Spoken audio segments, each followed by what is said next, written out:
Spellslinger is a very interesting support because it's a trigger support that works in a quite different way compared to how most of our supports that we are used to works.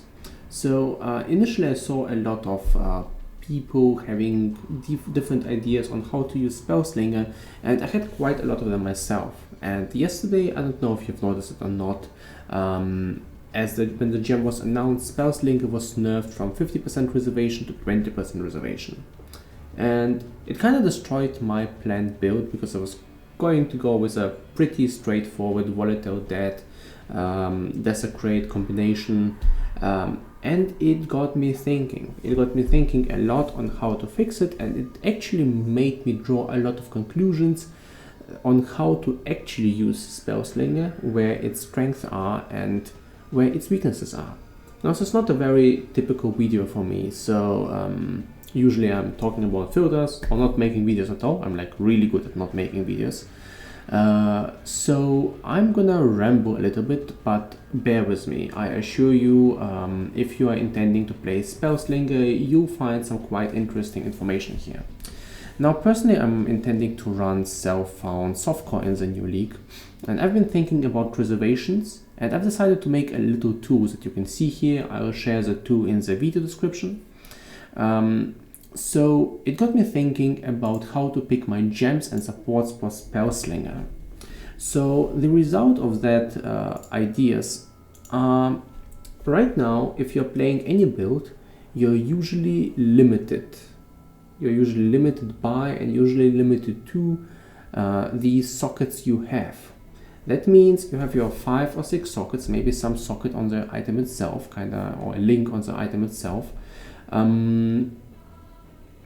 And you will need to use the most effective gem in that socket.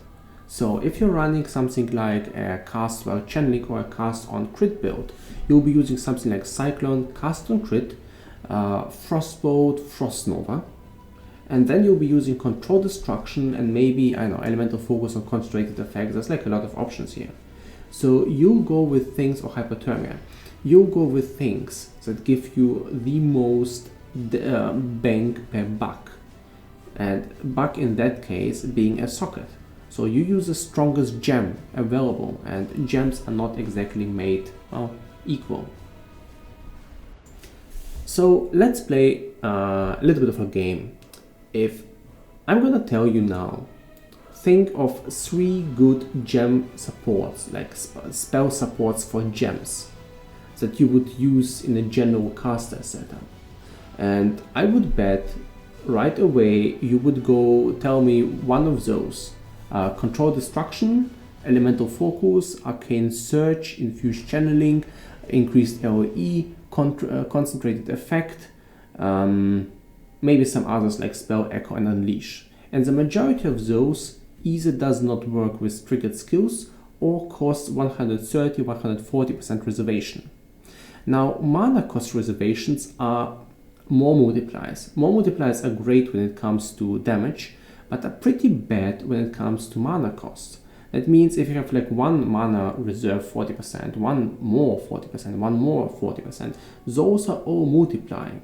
And I'm gonna make it simple. So I'm gonna open a calculator here. So I'm gonna go with, you have like a mana cost of 10 and multiply it with 1.4, multiply 1.4, multiply with 1.4. So you have at the end 27 mana costs. So you just nearly tripled your mana costs with 3 support gems. Now a basic mana cost of Spellslinger is 20, so you would increase it from 20 to 55 basically, right? So basically more than half of your mana is reserved by a 5-link. Well, 5-link because it's a Spellslinger itself provides damage, and it's also a link. And you might tell me, well, 5-link is not so bad. For Volatile Dead and Desecrate, I only need like a 5 or a 6-link, and that's the example we are talking about here. So in this like table, you can select your gems, so you can select the gem names, the supports, and tell you how much it costs. So in that case, the cost if a 6-link with Volatile Dead and a Desecrate Spell Cascade costs 94% of our mana reservation. So you might ask me, so what's the problem? And the problem is it's likely inefficient. It's likely inefficient because at that point you'll be likely better off running cast on crit, cast on channeling, or self-cast, even considering the fact that you still have your attacks, that you have extra damage, extra utility. Simply because in such a setup, most likely, now I can't tell it for sure, the league hasn't started yet, but I'm like pretty sure about it. Simply because the cooldown of Spellslinger is so high and its special properties are so special, we are not taking any real advantage of that. So next off, what are the real advantages of Spellslinger then? Well, that's a good question. Spellslinger has some properties that are very special. First of all, it triggers all the gems at the same time. It's very unique. Then you are not limited to the amounts of sockets. So I have like a 4-link on Spellslinger in one socket, 4-link on Spellslinger in another one. That means we can use a lot of utility spells. We can also use a lot of utility support gems. And some things are even entirely free, like Blind, Mana Leech, Iron Will. Those gems are completely free in terms of reservation. That means we can make completely new builds because we're suddenly only limited by the mana we have. And sure, we're also limited by the total amount of sockets, but that's kind of more or less flexible, so that we have quite a lot and usually need like 2 to 3 items of utility sockets. So let's proceed. The next property of Spellslinger that is really special is that we can still attack. So your attack is not linked to your spell. That means you can use your attack to generate effects such as charges, deal damage yourself, or get a lot of utility on it. In a way, it's similar to Poet's Pen, but it has a higher cooldown, triggers all the spells at the same time, and allows you to have more utility in it instead of having only 2 pens. So, with that in mind, after analyzing all those things, let's talk about some potential builds. Now, I'm not going to give you guys like completely finished builds with POB and so forth. The game hasn't started yet. The league hasn't started yet. But I'm going to give you some inspirational examples that will show you how to potentially use Spellslinger in a more clever way. So I have like 4 examples here and an empty example, so you can copy it and make your own one. So first of all, let's talk about rotating elemental equilibrium. And something that you can do with Spellslinger. It's very, very powerful. At least it's probably what I'm going to start with on Self-Found, and I think it's quite potent. So in that case, we have 2 Spellslinger links. A Code Snap on a 4-link, Wave of Conviction and Arc each on a 5-link. So right away, here we have 1 4-link and 2 5-links. In the previous example, we had 1 2-link and 1 5-link. And there's a lot more synergy here. It's more than just your classical volatile death. So let's talk about it. First of all, we have Code Snap with Power Charge on Crit and Hypothermia. So right away we have a way of generating power charges based on our Code Snap. Now Code Snap, as you probably know, needs Frenzy charges to be sustained. So we're using Frenzy as a base attack to basically spam away Code Snap as much as we want. Code Snap will be also triggered first, which results in enemies being frozen or enemies being slowed down with a chilled ground. So that's our first attack, but it triggers a series of attacks. Code Snap triggers first, chilling enemies and applying Elemental Equilibrium. Elemental Equilibrium is a vital part of that build. Next comes Wave of Conviction or Purifying Flame. I haven't quite decided on those yet. Purifying Flame is like a pure fire spell, so the Elemental Equilibrium is easier, but Wave of Conviction is another option as well. You can also swap those, that's probably better, like Arc and Wave of Conviction. So let's go with Purifying Flame, it's easier to explain. Now comes the arc, and the enemy has already reduced resistances due to Cold Snap, and now we hit it for this arc for the extra shock. Do note our supports, we do have a control destruction, so it's our 130 support, but we also are using two supports that are very cheap. Power Charge and Critical Strike gives us a lot of damage. The 3 is optimized to have extra power charges, generates power charges as well, and it's cheap. It's really cheap, we can stick it in there. We can also use another spell since we still have some mana left over. That's kind of my basic setup. We have Hypothermia. Hypothermia works really great with Cold Snap because Cold Snap chills the enemy and it has guaranteed chill with the chilled ground. So next the Arc hits, because Arc is probably slower than Cold Snap because there's a little bit of an animation and Cold Snap is pretty instant, and applies elemental equilibrium on lightning. So now fire and cold is reduced. Next Purifying Flame hits, dealing fire damage and leaving consecrated ground, also adding some additional crit chance on the next attack. So it kind of rotates, applies very powerful elemental ailments, at the same time increases damage, and it's a pretty good combination, and I think it's a pretty good example of what you can achieve with Spellslinger. On top of that, all three spells have a pretty high ratio of added damage, but we need to be really careful about the wand we use here. Since Spellslinger applies our wand to our wand damage to our spells, in that example we may not have an elemental wand. So something like Obliteration would be great here. Now for an Ascendancy, I recommend using Pathfinder, Assassin, Hierophant or Trickster in that combination. Any of those will work. I also have a basic skill tree-ish for that. I will post it in the description. But generally speaking, it's like your typical, top part of the skill tree. It's nothing too innovative. Oh, and give me a second.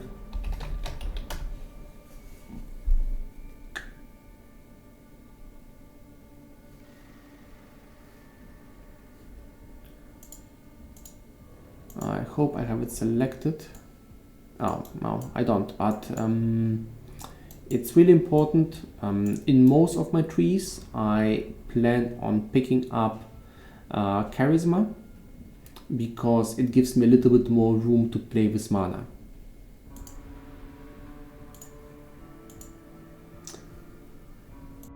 So let's proceed to the next example. Now the next example works with something different. Something that is very, very cheap in terms of costs is Lesser Poison and Vile Toxins and Unbow Ailments. So those basically cost nearly nothing. So that allows us to run two 6-link at the same time. So we are running the Dendrobait unique on that build, having a 6-link and linking Blade Blast and Ethereal Knives into it. We are using Void Manipulation, Vile Toxins, Lesser Poison and Unbowed Ailments to boost our poison damage. At the same time, we are using Bladefall with Lesser Poison, Spell Cascade and Unbowed Ailments to maximize the number of blades to explode for Blade Blast and to maximize the number of Lesser Poisons. So why are we so caring about poison? Well, we can combine that build with an Assassin or a Pathfinder. An Assassin scales really well with the number of poisons. We can basically get crit capped really easily. At the same time, we'll be dealing a lot of chaos damage, and we'll be also applying a huge poison duration. So you want to have a physical or spell damage wand on that one. You can also go for an elemental, it just doesn't stack well. And we have the same example here. So we have two 6-links here and they cost us 61 mana total. In our initial example, we had one 6-link and cost us 66 mana. So it costs more than double the mana. So that's basically a good example of what you can do with Spellslinger. Now let's take one more example. The next one is a pretty classical one, a Frostnova Frostbolt character. You know the drill. It's using Frostnova and Frostbolt in combination, so you trigger your bolts, and you have like double novas coming out of it. It's very classical for cast on crit cyclone. But we're taking a little bit of a twist here. We're taking a look at what we can include here for extra utility and damage. So once again we see Cold Snap here. Why? Because we're using Cold Snap with Bone Chill and Hypothermia. Bone Chill increases damage, cold damage taken by enemies based on the chill effect of that skill. Hypothermia increases the chill effectiveness and cold damage of chilled enemies. So we are applying a very powerful chill with Cold Snap. Well, it's like mediocre powerful against bosses since the damage is very low, since it's just as falling. Don't forget Spellslinger is a link itself. And afterwards we attack with Frostbolt and Frostnova. Frostbolt is minimally linked, so it only has power charge and crit to generate charges, and has blind because blind is free and it's extra defenses. Frostnova on the other hand has energy leech, hypothermia, crit chance and control destruction. It's a fairly expensive combination, but it's a good 6 link and it still deals a lot of damage. I would use a frenzy for that character and an Occultist as an Ascendancy here, and focus on cold damage on the bond, both flat cold damage and cold damage to spells. Now the next guy is a Conversion King. Now this is kind of a prototype concept of a character. It's not really finished and I'm not like 100% sure how to play it. But I think some players will figure it out. We just want to give it as an inspiration. Now you know how Trickster works with his tricky node for, give me a second, like that thing. Harness the Void. Gain 25% of non-chaos damage as extra chaos damage, and have like several versions of it. So non-chaos damage is based off every conversion. So I have like a cold version. If you have like physical damage, well, it applies physical to chaos. Then you have cold damage, you convert it to fire damage, and you still have the same physical to damage. But now you have physical to chaos, and you have fire to chaos. And if you convert fire further, you have whatever else as chaos. So I don't think you can convert fire to anything else. So still, so you have on every conversion step, you get a part of that damage as chaos damage. And you can get also that effect from a few other sources, such as bonds and shields. So this character focuses on that and on the fact that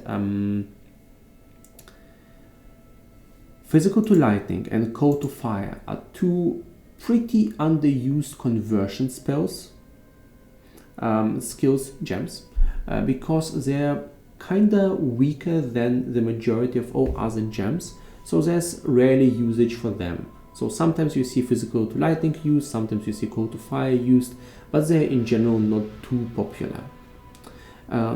But they also barely cost any mana, and we have the sockets. So in that example, for instance, we could use Ashrand as a unique.